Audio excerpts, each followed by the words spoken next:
semuanya. Jadi kami di sini dari kelompok 6 ingin mengadakan podcast yang dimana ini adalah tugas yang diberikan oleh Bapak Iri Hamzah.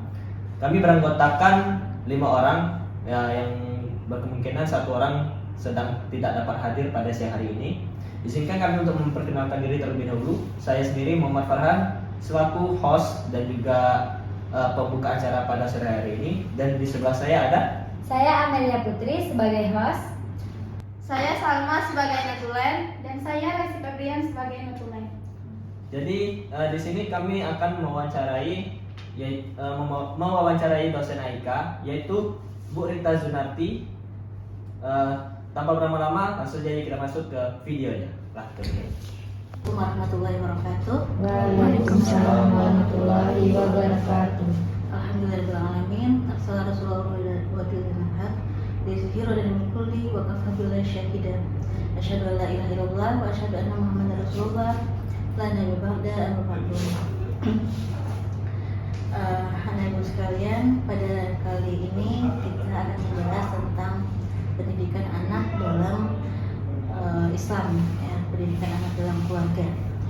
Nah, pendidikan, kenapa itu penting pendidikan? Karena memang pada dasarnya manusia itu dibentuk akhlaknya melalui pendidikan, dan akhlak pertama, pendidikan pertama yang harus kita lalui adalah dibentuk oleh keluarga.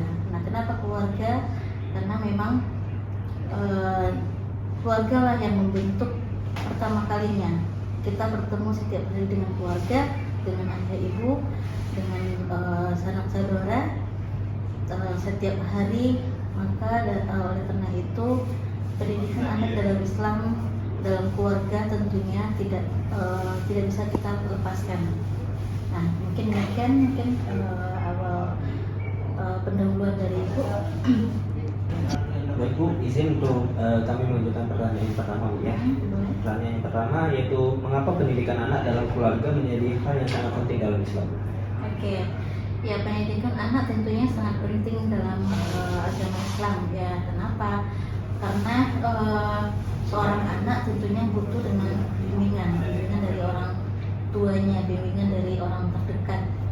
Nah, jadi kita dalam keluarga tidak lepas kewajibannya, harus ada kewajiban orang tua, tidak hanya melahirkan anaknya, mencari uang untuknya, tetapi perlu melaksanakan pendidikan. Kenapa? Supaya kedepannya akhlaknya itu bisa terarahkan, sikapnya bisa terarahkan, kemudian apa yang menjadi bakatnya bisa terarahkan kalau misalkan ada pendidikan dari keluarga. Nah, gitu. Seperti itu. Kita lanjut ke pertanyaan yang kedua Bu ya. Apa makna pendidikan anak dalam perspektif Islam dan bagaimana perannya dalam membentuk generasi yang beriman dan berakhlak mulia? Oke, kalau pendidikan anak ya tentunya seperti tadi kita karena anak itu, apalagi anak yang usianya masih usia SD, maka itu perlu bimbingan dari orang tuanya, dari kakak-kakaknya, dari keluarganya, kakek neneknya. Nah, itu sangat perlu sekali karena mereka belum bisa membedakan mana baik yang mana yang buruk. Tentu harus kita arahkan terlebih dahulu. Nah, kalau misalkan kita tidak mengarahkannya, maka kemungkinan terbesar mereka akan salah arah. Ketika ada temannya mungkin yang mengarahkan ke hal yang negatif, nah mereka bisa percaya dan itu bisa membuat dirinya menjadi celaka nantinya kalau misalkan tidak diarahkan terlebih dahulu oleh keluarga. Baik Bu, langsung masuk ke pertanyaan kedua ya. Bagaimana pandangan Al-Quran dan hadis mengenai tanggung jawab orang tua terhadap pendidikan anaknya? Oke, pandangan dalam Islam ya. Pertama yang harus kita garis bawahi adalah semua anak itu terlahir dalam keadaan fitrah. Ya, kullu mauludin yuladu alal fitrah. Maka kedua orang tuanya lah yang akan menjadikan anaknya menjadi C dan D dan selainnya ya. Jadi baik buruknya anak tersebut tergantung orang tuanya, karena pada awalnya pada dasarnya itu adalah anak itu suci fitrah ya, bagaimana kita anak-anak maka dia tidak mengetahui apapun maka dia suci. Nah yang menjadikan dia itu baik perangannya, akhlaknya yang pertama sekali itu adalah kedua orang tuanya ya. Ibu, masuk ke pertanyaan selanjutnya Bu ya. Ini tentang peran dan tanggung jawab orang tua Bu. Jadi pertanyaannya, dalam keluarga Islam apa perbedaan peran antara ayah dan ibu dalam mendidik anak? Oke, di sini perlu kita tegaskan bahwa mendidik anak itu keduanya ya, kita keluarga, namanya keluarga. Jadi perlu adanya kolaborasi antara ayah dan ibu ya. Jadi bukan otomatis anak itu urusan si ibu saja, enggak, ayah cuman mencari nafkah, enggak ya. Jadi kalau misalkan hanya seperti itu nanti bisa jadi si anak akan kehilangan figur seorang ayah ya, yang akhirnya apa dampaknya, yang akhirnya nanti ketika dia kehilangan figur seorang ayah maka dia akan mudah percaya dengan laki-laki yang ketika mereka remaja, ketika dia laki-laki mendekat maka dia akan mudah sekali percaya, dan itu sangat rentan sekali terhadap tindakan kejahatan.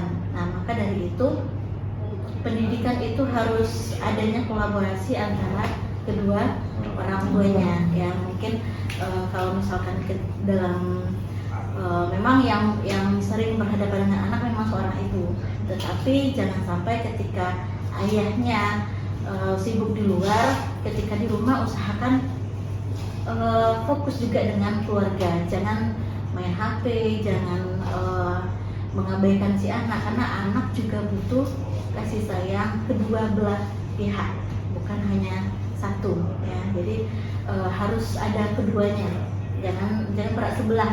Artinya jangan sampai nanti karena ayah sibuk di luar maka si anak ini kehilangan figur ya, baik itu figur orang si ayah maupun figur seorang ibu ya. Jadi harus ada kolaborasi, harus ada kerjasama ya. Bu, masuk ke pertanyaan selanjutnya Bu ya. Bagaimana cara orang tua menjadi teladan yang baik bagi anak dalam kehidupan sehari-hari? Oke, teladan. Ya, kita teladan, kita kalau misalkan hanya ngomel saja tentu susah ya. Kalau misalkan hanya mengingatkan saja, si anak itu akan susah mengikuti ya. Tapi coba kita ini kan ajak anak itu dengan contoh ya, dengan contoh yang baik. Misalkan kita mengajak anak kita untuk sholat, nah kita ajak, bukan menyuruh ya. Kalau misalkan menyuruh berarti kan hanya si anak yang melakukan, tetapi kita ajak yuk sholat, berarti kan orang tuanya juga sholat, ikut sholat juga ya. Jadi bukan hanya menyuruh saja.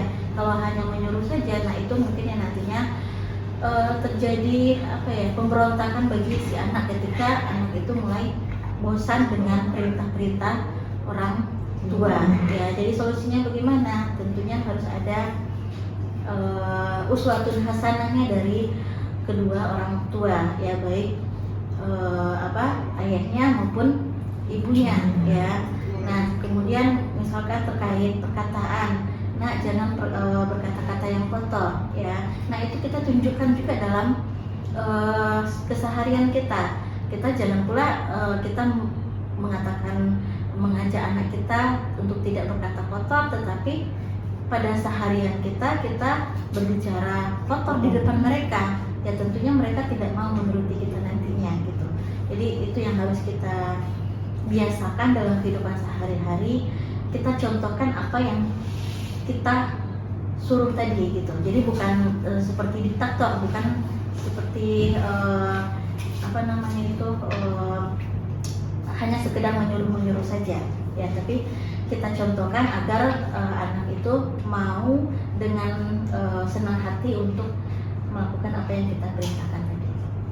Bu, masuk ke pertanyaan ketiga Bu ya. Banyak orang tua itu sibuk kerja Bu. Nah, terus bagaimana cara menyeimbangkan antara tanggung jawab mencari nafkah dan mendidik anak di rumah? Oke, ya ini memang mungkin ini dilemanya mungkin banyak terjadi di kalangan ibu-ibu ya. Ibu pun juga seperti itu. Terkadang seorang anak merasa terabaikan. Ibu pun juga pernah seperti itu dulu ya. Ketika si anak mengatakan, oh orang tuanya sibuk kerja aja gitu. Tapi kita tentunya harus ada beberapa pertimbangan ketika kita memutuskan untuk bekerja. Tentu kita harus siap dengan beberapa resiko. Ya memang resikonya itu ketika kita terjun di dunia pekerjaan, apalagi yang perempuan, tentunya susahnya itu mengatur waktu untuk keluarga. Ya jadi bagaimana untuk mensiasatinya? Tentunya kita boleh bekerja, kita boleh profesional dalam pekerjaan, tapi tentunya kita juga profesional dalam menjaga anak-anak kita. Karena apa? Karena kalau misalkan kita sendiri yang kita sibuk kerja, tapi kita sampai mengabaikan anak, maka ruginya pada diri kita sendiri. Anak kita terbengkalai, yang akhirnya apa? Dia sibuk main game, dia sibuk dengan temannya, dia sibuk yang mungkin terkadang gamenya itu ataupun media sosialnya itu tanpa kita kontrol. Nah itu yang bisa mungkin akan menjadikan dia malah bersifat atau melakukan hal-hal negatif yang bisa jadi kita tidak inginkan ya. Nah solusinya tentu ketika kita sibuk kerja ya oke kita kerja, kemudian ketika sepulang dari kerja usahakan kita fokus dengan keluarga ya, minimal jangan kita sibuk dengan HP masing-masing ya. Terkadang seperti itu ketika banyak keluarga retak karena media sosial, karena HP, karena semua sibuk dengan HP-nya. Dan juga seperti itu anak, dan anak juga meniru orang tuanya ya pasti itu ya, karena si ibu sibuk dengan HP-nya, si ayah juga sibuk dengan HP-nya ketika pulang kerja. Jadi ya anak juga ya seperti itu mengikut sama orang tuanya, apalagi kalau anaknya masih kecil yang nggak paham apa-apa ya. Jadi usahakan ketika pulang kerja, walaupun masih ada urusan pekerjaan mungkin yang masih belum terselesaikan, usahakan kita meluangkan waktu untuk anak gitu. Dan mungkin ketika weekendnya, nah kita weekend itu kan nggak seperti apa ya, harus liburan yang jauh-jauh, nggak. Kita ajak keluar sebentar untuk bercengkrama, tetapi kita ajak jalan-jalan pun juga jangan sibuk main HP masing-masing. Jadi usahakan fokus dengan keluarga, jangan sibuk main HP saja, karena kalau sibuk main HP maka kita akan kehilangan apa ya, kedekatan emosional bersama keluarga, bersama anak ya. Nah itu mungkin yang perlu diperlukan perhatian kita dari orang tua ke anak. Baik, masuk ke sesi selanjutnya, yaitu tentang metode dan strategi pendidikan dalam keluarga.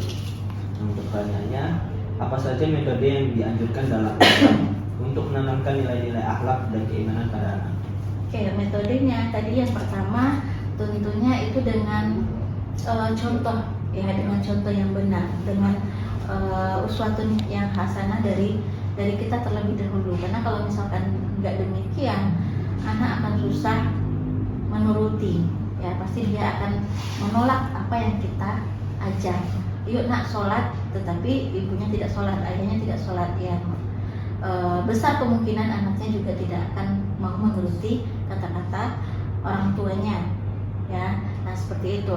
Nah kemudian juga kita ciptakan lingkungan yang kondusif dalam lingkungan keluarga ya. Artinya jangan sampai nanti kita pengennya keluarga sakinah mawaddah warahmah, tetapi kita bertengkar terus nih antara si ibu dan ayah, dan si anak di depan si anak kita bertengkar. Nah itu sangat tidak bagus sekali terhadap mental si anak nantinya ya, karena itu pun dari sana juga mereka akan mempelajari oh begini ternyata si ayah memperlakukan si ibu dengan kasar.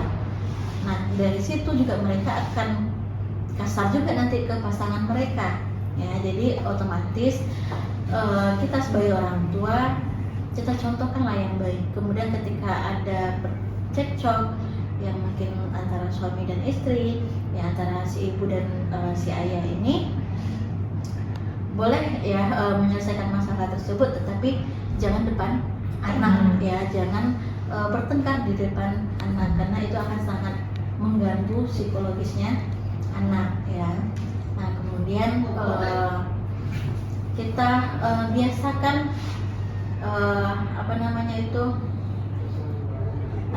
bercengkrama ya. Bercengkrama itu tadi yang aku katakan, jangan misalkan dalam makan bersama nih, misalkan di sini meja makannya ya.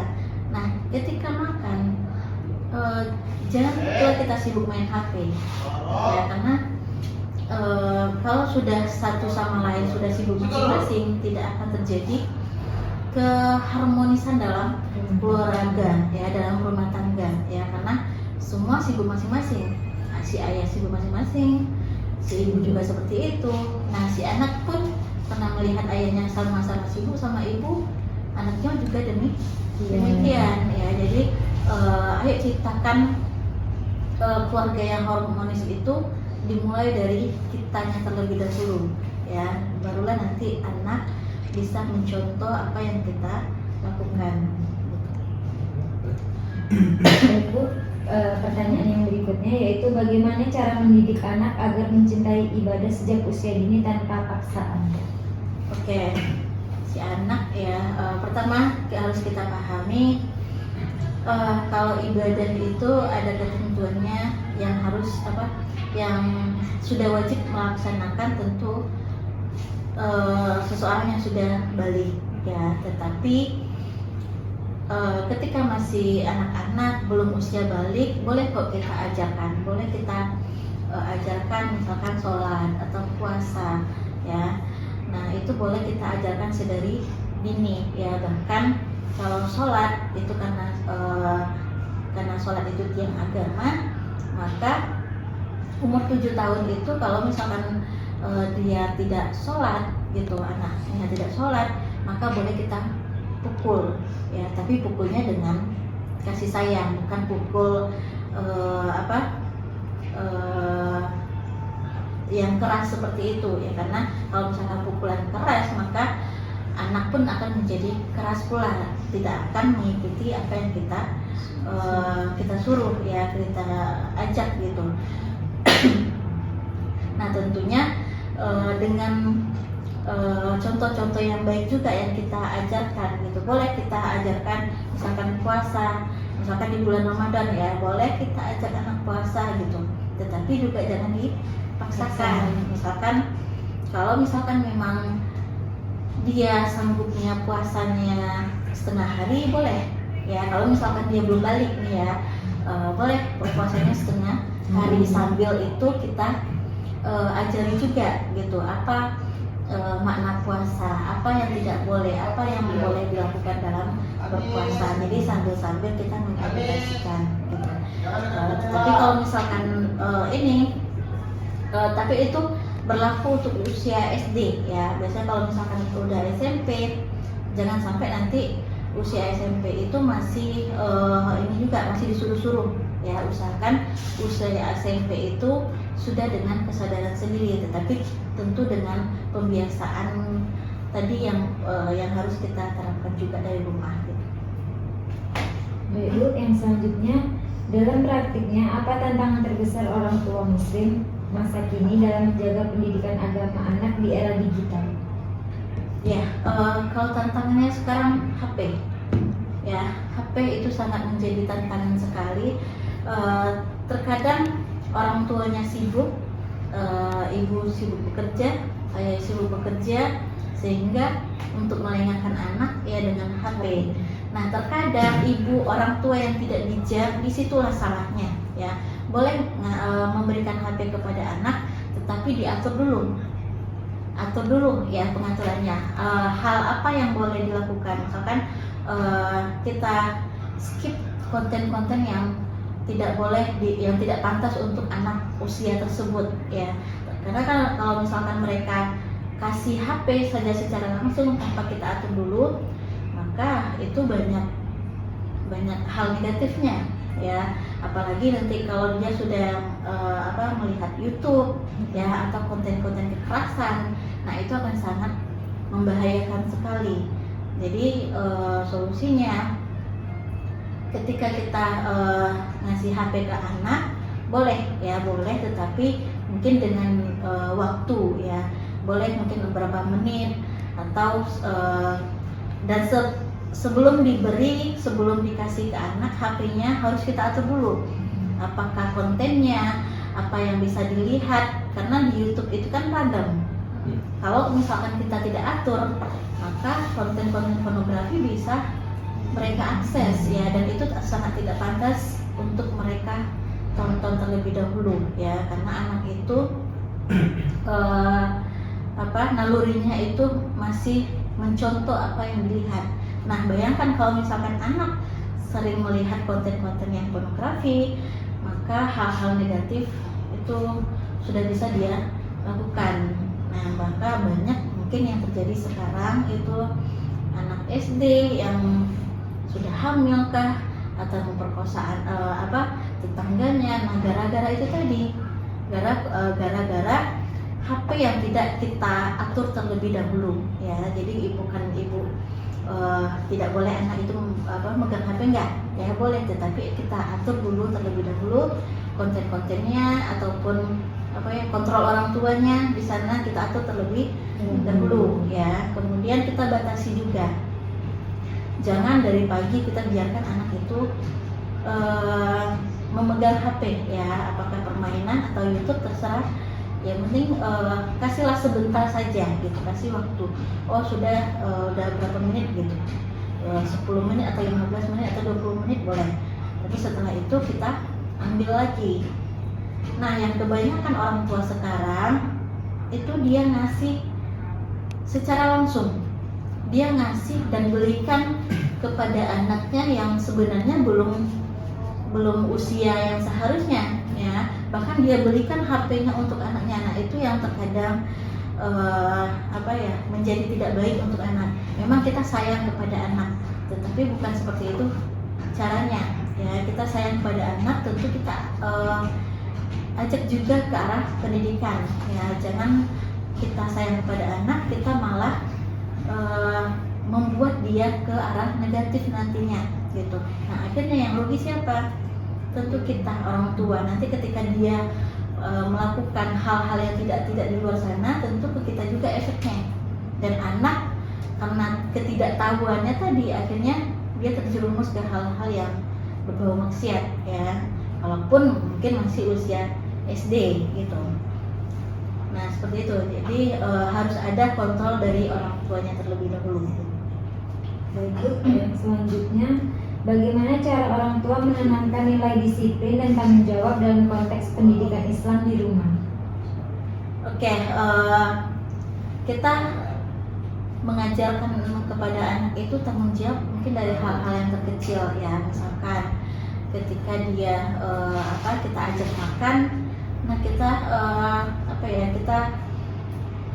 ajarkan dia untuk makan itu sampai habis ya, jangan sampai tersisa. Artinya ambillah secukupnya ya, yang penting jangan sampai tersisa ya. Dan setelah itu kemudian mungkin kita bisa ajarkan sedikit-sedikit ketika anak itu bermain,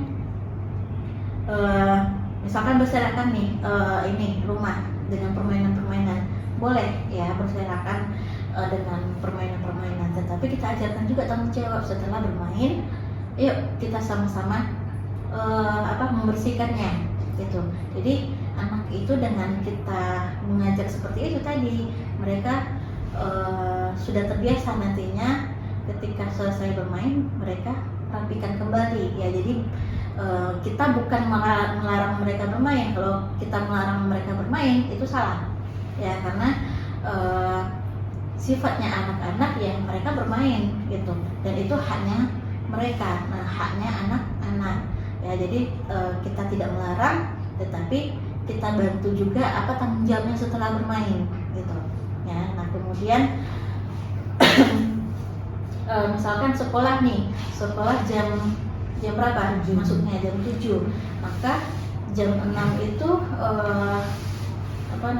kalau misalkan dia belum bisa sholat subuh ya minimal jam 6 itu sudah bangun ya. Kita ajarkan tanggung jawab dia. Kalau dia sekolah berarti dia harus bangun pagi ya.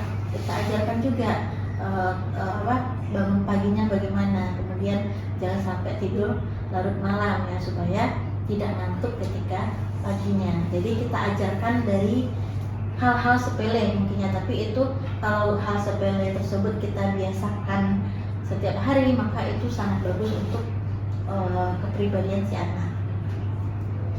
Baik Bu, yang selanjutnya, apakah penting bagi orang tua untuk memiliki pengetahuan agama yang memadai sebelum mendidik anak? Lalu bagaimana cara meningkatkannya? Oke, iya, sangat penting ya. Makanya kita disuruh untuk melaksanakan pendidikan setinggi-tingginya ya, termasuk kita yang perempuan. Jadi jangan ada kata lagi, oh saya perempuan, saya akhirnya ke dapur juga, saya akhirnya ke sumur juga. Jangan ada kata lagi seperti itu ya. Untuk apa sekolah tinggi-tinggi kalau akhirnya ke dapur juga ya. Tentunya tujuan utama kita adalah mendidik anak ya.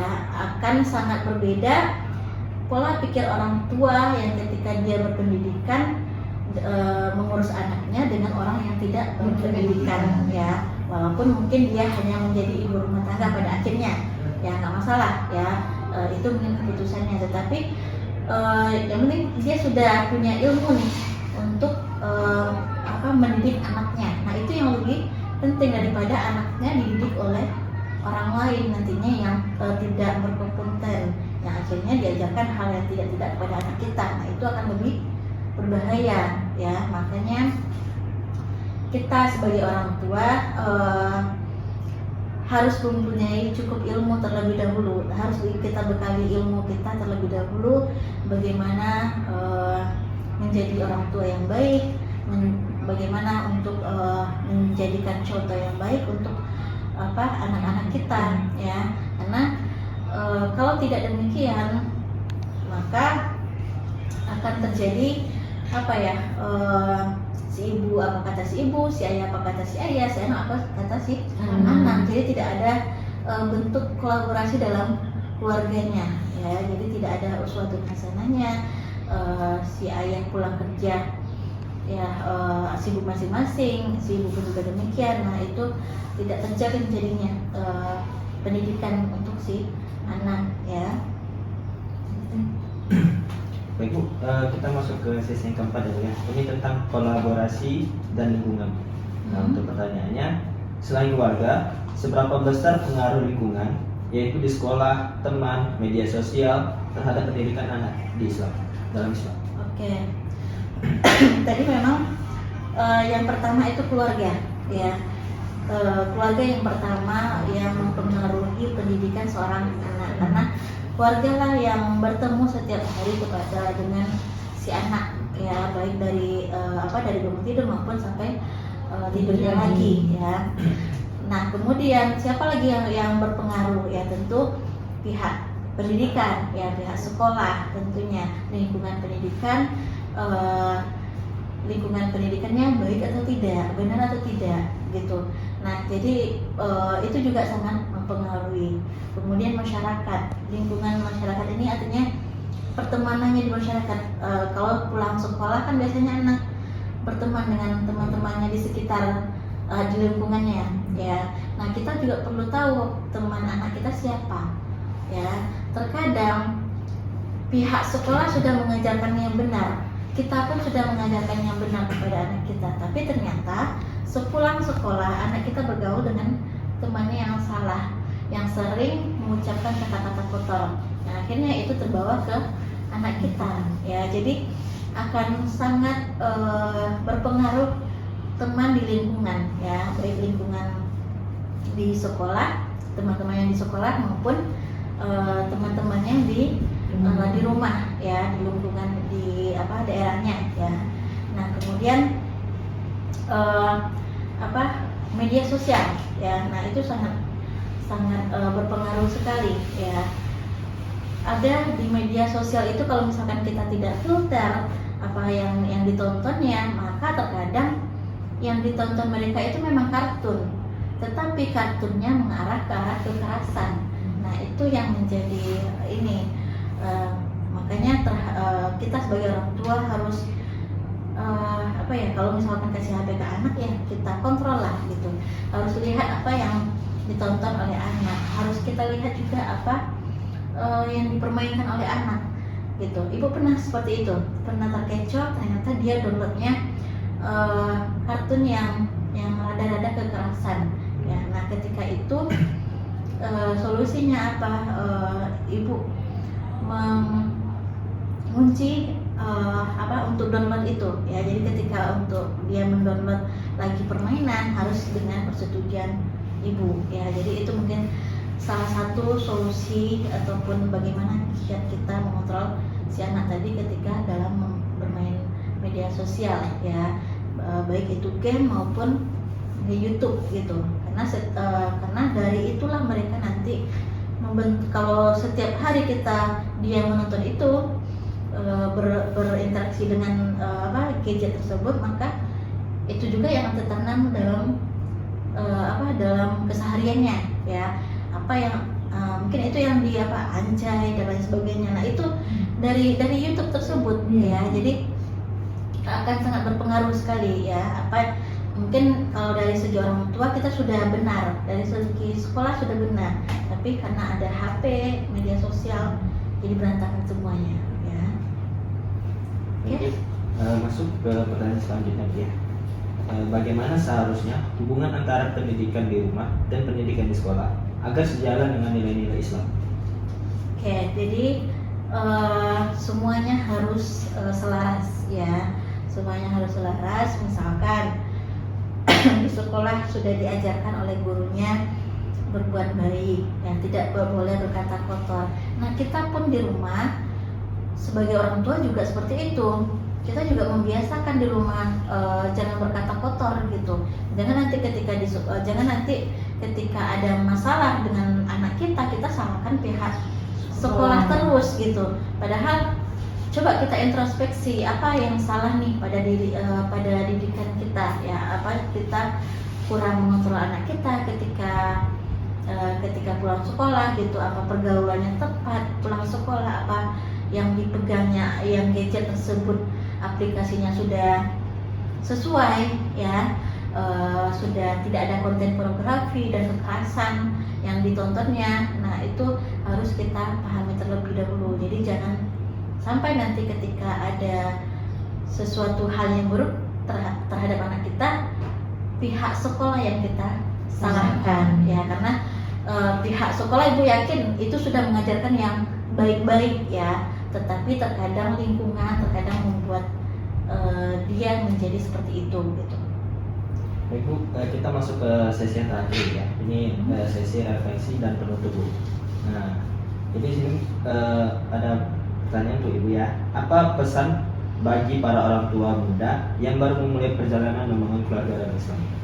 Oke, untuk orang tua muda ya, tentunya pertama kita bekali dulu ilmu kita gitu. Jadi bukan sekedar ini kalian yang belum menikah sekarang juga bukan masalah cinta-cintaan saja ya. Kita bukan nikah itu bukan mudah ya. Yang harus kita pahami, menikah itu bukan mudah karena menikah itu banyak tanggung jawabnya nanti. Tanggung jawab mengurus anak ya, tanggung jawab suami kepada istri, mendidik istrinya ya, tentunya seperti itu. Jadi jangan kita hanya terfokus pada saya cinta dengan si A, si B gitu. Ya udah tanpa berpikir panjang kita langsung saja melakukan pernikahan dan sebagainya. Padahal itu harus kita siapkan sedini mungkin ya, termasuklah pendidikan seperti yang sekarang kita lakukan.